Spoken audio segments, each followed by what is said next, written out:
Quick callback to the A-road joke, which was one of the best jokes. Because look, we do live right next to an A-road. At the time.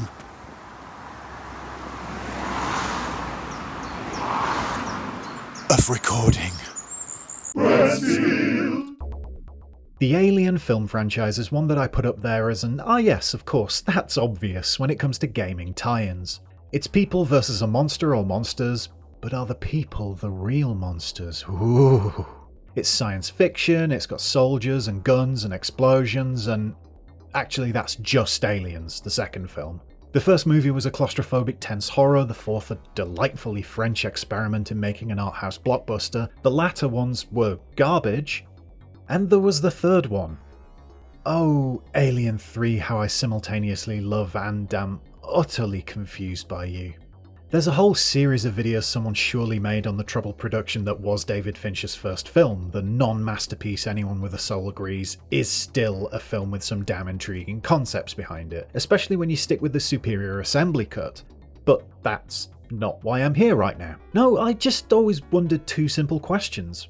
Why were there so many different video games supporting Alien 3? And why was only one of them even vaguely like the film it was based on?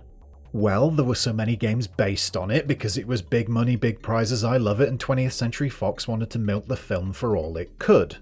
That's the easy answer, even if it is still surprising there were 4 distinct versions of a game, all based on the least video game-like blockbuster that could have been released in the early 90s.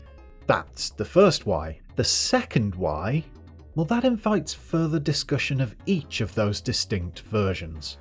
I'll stop for 1 second to say like, subscribe, and stay frosty. The first release of Alien 3 came in October 1992, with perennial film tie-in studio Probe Software at the helm bringing the game to Sega's Megadrive. It was a moody, atmospheric, and thoroughly challenging run-and-gun platformer wrapped around some time-limited maze navigation. It saw players controlling the skin-headed Ripley as she made her way around a bunch of levels looking for prisoners encased in a secreted resin. But secreted from what, I hear you say? Why, from the multitude of xenomorphs littering each level, which you eliminated with extreme prejudice thanks to your pulse rifle, hand grenades, flamethrower, and grenade launcher you had ready in hand. The movie version of Alien 3 came out in May of 1992, so while there wasn't a huge amount of time between the cinematic and video game launches, there must have been enough spare hours for someone at either developer Probe or publisher Acclaim to hold up their hand and go, what? Alien 3, the film, did feature a skin-headed Ripley. She did have to rescue prisoners, sort of, and the antagonist is indeed a xenomorph. So there were similarities. But Alien 3, the film, made a huge point of the fact it was set on a prison planet and that there were no weapons available at all, apart from some kitchen knives and a fire axe. Additionally, the vicious beast picking off inmates one at a time was just that, a lone vicious beast. The leap in logic between Alien 3 and Celluloid and Alien 3 on cartridge was telling. And it wasn't by accident. Alien 3 on Megadrive ended up like that through deliberate, definite choice. The film didn't suit gaming tastes of the early 90s. We were only beginning to emerge from an arcade-dominated world, and as such games still largely rested on the pillars of coin-ups: limited lives, high difficulty, and instant, intense action. It was designed focused on getting the heart pumping and not the head thumping. And even though we did have plenty of adventure games and visual novels and RPGs by 1992, Alien 3 was too valuable a license for Fox to risk it not doing well through its video game tie-in. It had to be an arcade game in the home, never mind what was in the movie version.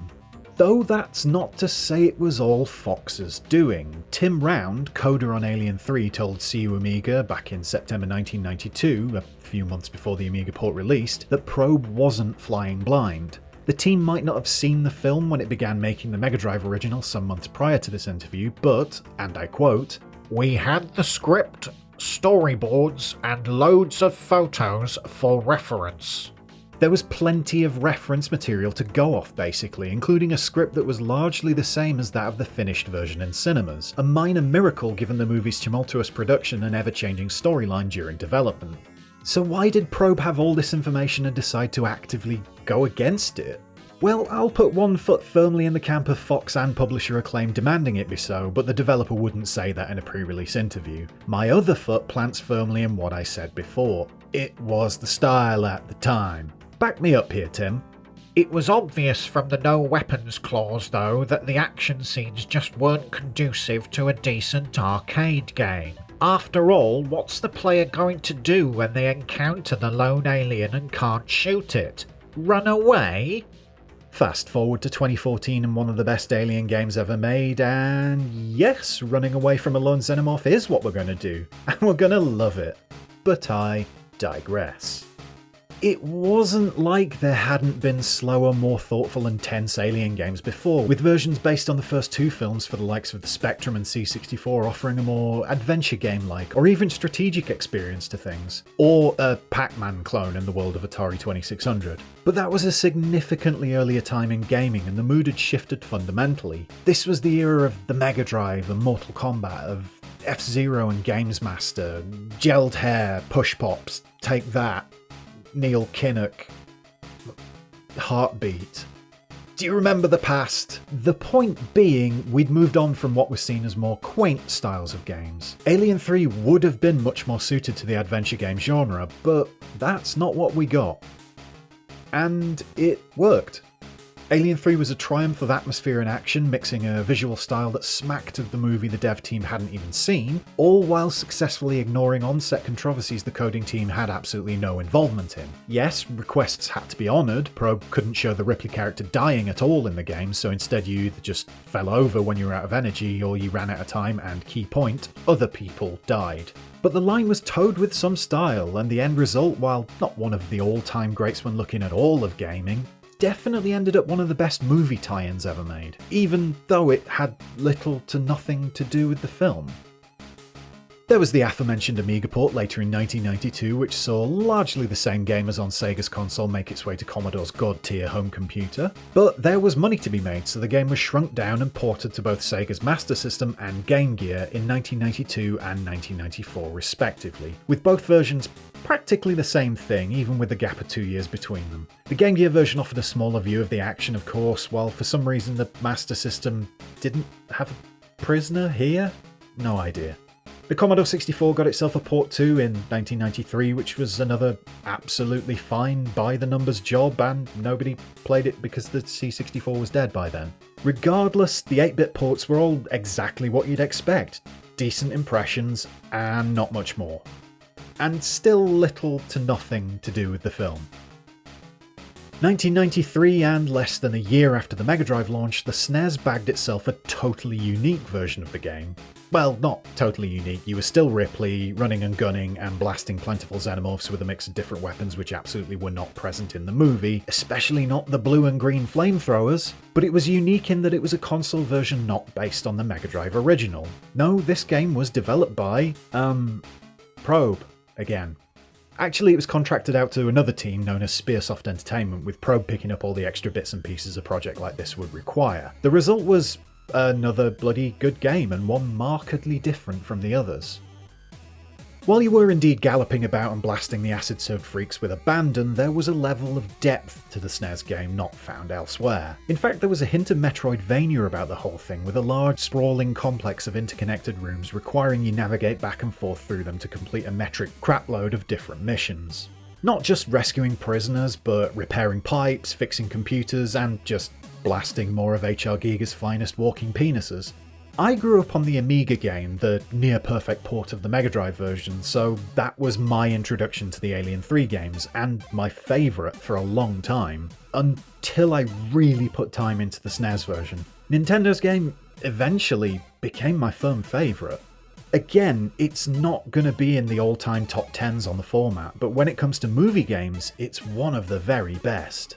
It was still very much rooted in the arcade tradition though, even with the broader sense of exploration and multiple missions to choose from along the way. Again, this was a deliberate choice by the developers. Nick Jones, coder on the game, told Retro Gamer magazine in issue 157, "We originally considered having a vast world with a single alien and deep AI, but that just wasn't in keeping with what we thought people wanted to play."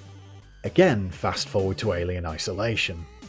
"If we had stuck with the film's original premise, It would have seriously limited the game, he added, again in a way that makes you coo at how twee opinions about games were back in the day and how unable to be truly daring developers apparently were. See, the devs on all versions of Alien 3 might have wanted to act the renegade, making the game they thought people wanted rather than sticking meticulously to the silver screen version or the script that they had in hand. There was truth in that, of course, and the devs behind each of the main versions of Ripley's Shave 'em Up made the games they wanted to make without Fox getting in the way. But they also did so with the express permission of Fox. To use the guns from Aliens, to include xenomorphs seen in the past 2 movies and so on, needed permission from the license holder. It wasn't an accident, and coders weren't getting away with anything. They were doing exactly what Fox wanted them to do. That being, to make a popular game with the name of their current film slapped on it. Accuracy be damned. As if to admit Alien 3 on SNES was intentionally made to be Aliens, it included Hudson's Game Over Man when you inevitably failed. Hudson was not in Alien 3. Rather, it should have included a quote from Brian Glover's Andrews character along the lines of, "Get that foolish woman back to the infirmary." That would have worked, I reckon. Really though, this isn't even speculation. Nick Bruti, who did the art for Alien 3 on SNES, told Retro Gamer, again in issue 157, "When we got the script with no weapons, a single alien, and a dreary world, we were scratching our heads wondering how to make this entertaining. Without really talking to anyone, we just decided to ignore those aspects of the film and revert more to Aliens. We kept waiting for someone to see the build and demand we take it all out." Jones meanwhile lamented one thing he couldn't include in the game, the power loader from Aliens.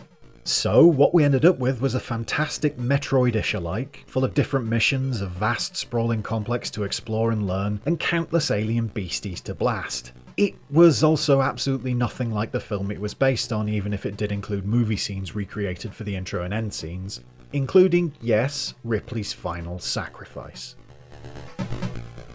Again in 1993, the other Nintendo home console got itself a version of Alien 3. I didn't mention this alongside the other 8-bit versions because, as you'd rightly think, Nintendo would want to keep versions of the game for its consoles the same.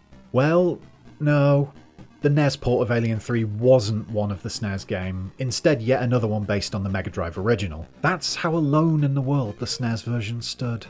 As with the Master System, Game Gear and C64 versions, Alien 3 on NES was an 8-bit port.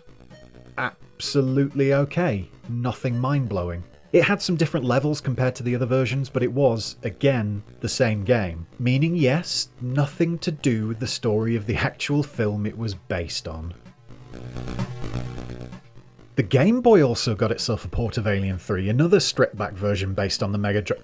I fell right into that trap. Expected the same old approach, got caught out. The Game Boy version of Alien 3, which arrived in 1993 from Bits Limited, was actually vastly different to all the other games centered on Ripley's last ever battle with the unkillable killing machine. Said last ever battle not being the last one, and said unkillable killing machine not resoundingly unkillable. But hey. The Game Boy bagged a mix of adventure and RPG, seeing you take the role of Ripley on the prison colony, finding keycards and blowtorches, navigating fan-based puzzle air ducts, and battling plenty of xenomorphs and a few flavours as they gradually appear while you play. Now, it might have had loads of xenomorphs in it and plentiful guns scattered through it, but the Game Boy version of Alien 3 actually managed, oddly, to stick closest to the feel of the film. Brian Glover was in it, for one. You were scrabbling to contain the xenomorph infestation before Weyland-Yutani arrived. The lives of the planet's inmates were your responsibility. You found Bishop's head in your crashed escape pod. It pretty much was Alien 3. Kind of. Sort of. And that was a big surprise, given everything else that released with the same name managed to veer so wildly off course from the primary source. It's doubly surprising that this all happened on the Game Boy, itself a platform with many run-and-gun shooters doing the rounds in its catalogue. A port of the Megadrive original would have been the obvious, if very cut-down, route. But then perhaps Bits Limited was genuinely keen on making an actual Alien 3 game rather than an Aliens game with the wrong name. Then, adding credence to the conspiracy theory that, in fact, most Alien 3 tie-ins were actually based on Aliens by order of Fox, was the arcade game released in 1993, literally subtitled The Gun. That's the sort of thing I would come up with these days as a pithy takedown of the lack of imagination in modern AAA gaming, but no, it happened in real life. Alien 3 The Gun made its way to arcades via Sega and its System 32 board, and it was great. Really good fun. It was basic shooting nonsense, but the sort of thing where when you were there in the flesh, grabbing that humming and vibrating pulse rifle clone bolted to the cabinet, having the screeches of the army of Xenos fill your ears, and chuntering with disappointment as your lives are chipped away because it was an arcade game and they were made to irritate, when all of that was going on, it had you. It was cool, atmospheric, thrilling, and absolutely, positively nothing like the film on which it was based. There was actually more effort on show to justify why it played out as it did, that being riddled with bullets and 87,000 million aliens being thrown at you. And there was actually more of the film's story in the arcade game than in either of the home console and computer versions, including a boss fight where you drop the water on the molten lead-headed xenomorph, just like in the film. But really, Sega could have released it with the title Aliens, The Gun, and it would have made a hell of a lot more sense. You were playing as Space Marines fighting hundreds of xenomorphs using pulse rifles. It didn't have to be tied to a film that featured, in its entire runtime, one gun being fired, that being right at the end and with consequences that hardly matter. But hey, getting away with subtitling a tie-in to Fincher's movie The Gun was probably some roundabout way of needling the director a little bit more in the wake of the film's release. I should point out too that Probe went back to Alien 3 and had another shot at getting the film into game form, indirectly in the shape of Alien Trilogy, released in 1996 for PlayStation, Saturn and PC. It's not like the whole game was based on that one film, the clue's in the name, but there was a clearly defined section based on the events of Fincher's Not Quite Great. Fortunately this time around, Probe saw sense, and the games industry had advanced to the point where publisher Acclaim was comfortable letting the devs be a bit more experimental in allowing them to craft a slow-paced, meditative, weapon-free proto-walking sim. I'm lying, it was a first-person shooter where you chose from an array of different weapons and shot loads of xenomorphs and facehuggers. The filmic connection came via the game being split into 3 distinct movie-themed sections, each book ended with cutscenes playing out as though the game in any way followed the action of all 3 films and didn't just ape the action movie glory of Aliens. I mean, I loved Alien Trilogy, but it was not representative of 2/3 of the franchise that existed by 1996. So we had a film in the first half of 1992, butchered by the studio and near enough abandoned by its director. A shell of what it was originally intended to be, but a blockbuster nonetheless. A blockbuster had to bear the fruit of video games, and in the 90s they had to feature what people expected of them: guns, violence, and action. Who cared if the source material featured just one of the first being fired, not a huge amount of the second, and hardly any of the third? It was the 90s. Push up, push pop, and get those games made, rad dudes. The developers on all the different games wanted to make Aliens, even on Gameboy, that version being littered with weapons and Xenos as it was. The different games publishers on all formats wanted their developers to make Aliens. 20th Century Fox, studio behind the film all these games were based on, wanted the video games to be Aliens. And so what we ended up with was a genuinely peculiar set of titles, all branded with the Alien 3 moniker, but none of which actually based on the film they were named after in any straightforward fashion. The Game Boy version came closest, of course, itself being a weird hodgepodge, almost experiment title, and something I'd love to have seen done in a bigger and better fashion on consoles. But that's not what we got. We got Run and Gun, Blast 'em All, a Vasquez simulator. We didn't get Alien 3 at all, not really. But we did, oddly, get some really good games. Bye!